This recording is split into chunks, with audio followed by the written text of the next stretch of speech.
echo of my own desires and my own conflicts throughout the years, and all of the ways that personally I want to be engaging in making art all the time, you know?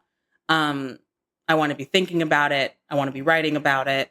I want to be doing it. I want to be talking about it. There's so many parts of life, to me at least at this point in time, and I guess throughout my adulthood so far, just don't, and in my mind, especially in the past, can't. Like, they just can't revolve around that sort of stuff.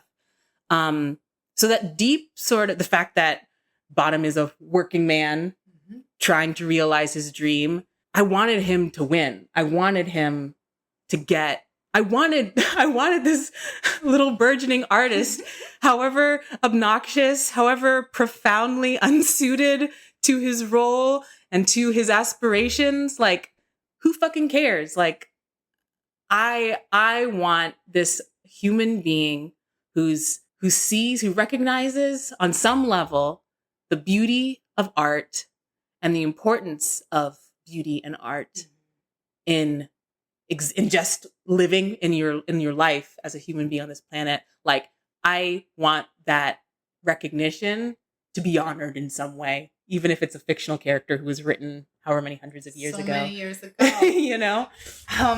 And Bottom, he goes through a very special transformation. So my role, Titania, interacts with Bottom in a very wonderful way. And there's a lot of affection. There's a lot of appreciation for this guy that historically, as you say, being a working guy, may not have received a lot of appreciation or affection, love. So being able to transform your own opinion of yourself through, say, the perception of someone outside yourself that gives you that kind of unconditional regard. Has that ever happened to you in theater? Or do you feel like that's happened in this production as an actor? Wow. I get meta. I love it. No, I love thinking about asking these difficult questions, the real questions. Yeah, they are. It's Saturday Night Shrinking. I feel like in theater and in acting specifically, I definitely feel like I've had moments, glimmers, if you will, of where that sort of synchronicity comes together with a person completely separate outside of you, may or may not know your backstory. You may or may not know any of theirs, you know? You're coming from presumably, potentially extremely different creative origins, heading towards different creative goals. And yet you meet in the middle and you find this place where how you work and how they work is compatible, is simpatico. And I've been very lucky to have a couple of moments like that. I would say that it's also been similar when encountering like a teacher that you really connect with. Yeah. I had a ballet teacher in high school, and I was gonna freaking do ballet until I graduated. I could just ask her a question and she could just answer it, you know? And it helped to focus and motivate my study, my training. And it was like, okay, cool. Now that I have the tools, now that someone is able to give me and feed me the tools, I can work on this skill from the inside out, which is kind of the way that it needs to be to some extent. Or that's where I get a lot of satisfaction out of growing my skills in that way. And also it can be kind of rare to find those teachers, those instructors who are even compatible with you in a learning capacity, you know? Yeah. So that is sort of an ongoing question of when you have something and it works and it's good, it's so great. Yeah. And what to do in those in-between stages or phases where you feel the need or the desire for collaboration or instruction or inspiration, you know, or... And as you were talking about really great teachers, I was reminded of one of the marketing researchers, but he also talks about the creative process, Seth Godin. And so I first read his book called Shipping Creative Work. And then when I first came to New York in prep for this play, I was hit by intense anxiety. And it was probably the most intense anxiety I've directly faced on my own in over 10 years. Wow. And it threw me for a loop because as a shrink, shrinks like to think very few things will throw us. But for me, and this is something that I'm going to be writing about in the blog accompanying this podcast, there was some creative wounding that happened earlier in my 20s. So I was doing a lot of theater. I was writing, I was directing, I was producing, I was composing. And unfortunately, I had a lot of losses. A lot of my friends, they just, they passed away. Yeah, really tragically, a lot of them. So I developed, kind of like you were talking about earlier there, this, okay, I need to protect myself and I need to protect my interests and do something a little bit more, quote unquote, grown up. And when I first came here, I was faced with, okay, not only are you doing a play in New York City, main cast, paid actor, you're also doing this very impressive, Masters of Creative Technology at Berklee College of Music. And it's like, okay. And the anxiety focused around worthiness. Am I worthy of these opportunities? Wow. And so I panicked. And so what did I do? My second day here, I went to the Brooklyn Public Library. I signed up for a library card and I saw that they had Seth Godin's book, The Dip. And The Dip is all about whether you should quit something.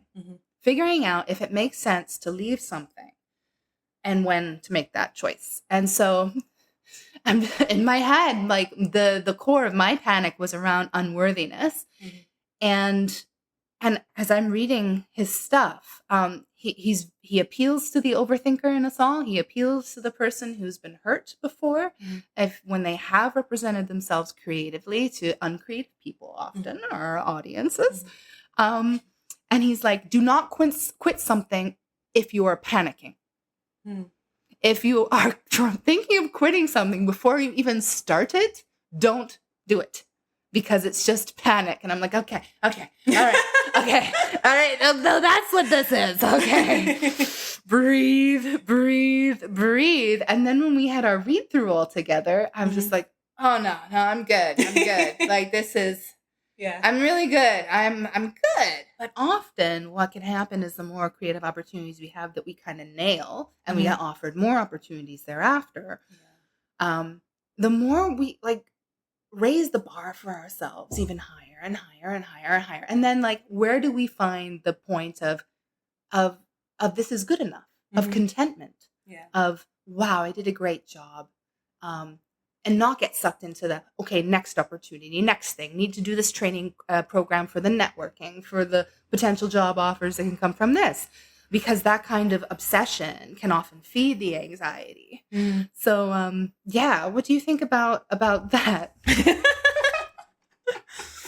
Oh, yeah. It's sort of like this, to me, it sort of feels like, when I think about this on my own, alone at night, a sort of damned if you do, damned if you don't sort of quandary, where if you aren't nailing it 100%, when things go well, when I feel like, oh, what did I just do? What did I just say? Then the reading of that line was excellent. That ratchets up the pressure by a fair bit, by a good amount.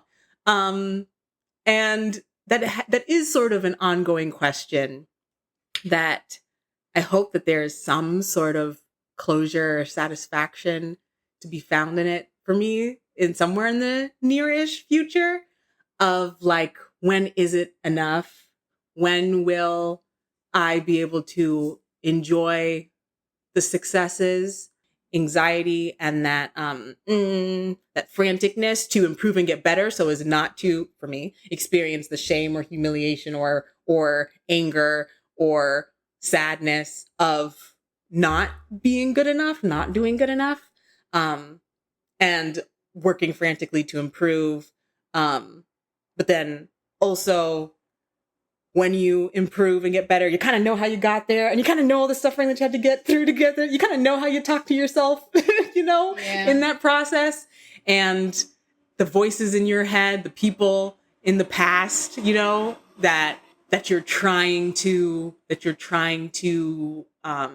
both trying to appease them by performing to a certain degree, but then also wanting to prove them wrong or distance yourself from them, For me, at least, there's some sort of resentment in there. The pleasure that I find, that I experience and that I notice in my body somatically, when I get something right, feels wrong. It feels reductive. And it isn't about meeting some external benchmark. It's like about experiencing a pleasure of, I don't know, engaging in an activity that you like, that brings you meaning, that you feels like you're connecting with yourself more. You feel like you're connecting with others more. You feel like you're understanding yourself and humanity more. Like, I can't explain it and I can't articulate it. I think if I can interject for a moment, as a shrink, what you're describing sounds like flow state. Yeah.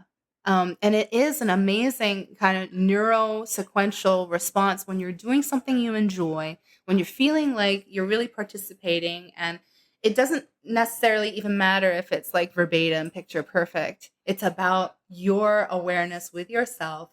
And it's the state where time seems to fly by and you feel like you're doing your life's work. You feel like you're doing what you're put on this earth to do. Yeah. Would you say that that's an accurate description of what you were describing? I think so. I think pretty much. And that, to me, at this point in my life, is sort of like an inherent reward. It's like a reward within itself. And that, to me, feels like something that energizes me and exhilarates me and like wants me to get up and get going and like do more, without that corresponding sort of pressure or anxiety inherently attached to it, of like, I need to keep performing so as to get this other thing that I want. This is the means by which I'm going to get another thing, like money, like recognition, like there's another word I'm thinking of, like accolades or something like that. That's just I can't follow a train of thought that long for me personally. It's like, I need to get the thing that I need or that I want directly from the action I'm taking right now. If it's like trying to string together, if I do this really well, then maybe I can get X, Y, and Z amount of money or recognition or fame. Like, I'm too impatient for it, I guess, maybe. I think it also helps to keep you real. Yeah, and not caught up in the guise of performing, because there was somebody that was saying, like, if you adjust who you are and amend your core self to be more palatable or appealing to some of the producers or casting directors that are, funding the major productions, say Netflix or Prime or whatever, it's hard to come back from that, just because that's now the industry expectation and that's what you're putting out there. So my last question for you would be, what advice would you give an actor, performer, any kind of artistic, creative person who feels like they aren't good enough and they're wrestling with self-doubt and that kind of panic response when trying to, perform for others? Sort of similar to, I wish I had more answers for the burgeoning artists out there and creatives. There are a lot of amazing answers out there and a lot of amazing people doing great work. You're also an amazing person doing great work and doing it. You have some answers. Thank you. Thank you very much, Amor. It's very sweet. That's very nice of you. I would say the one piece of truth that I can offer you right now, but I think that it's been a pretty strong piece of truth for me personally, as someone who has recognized my love for these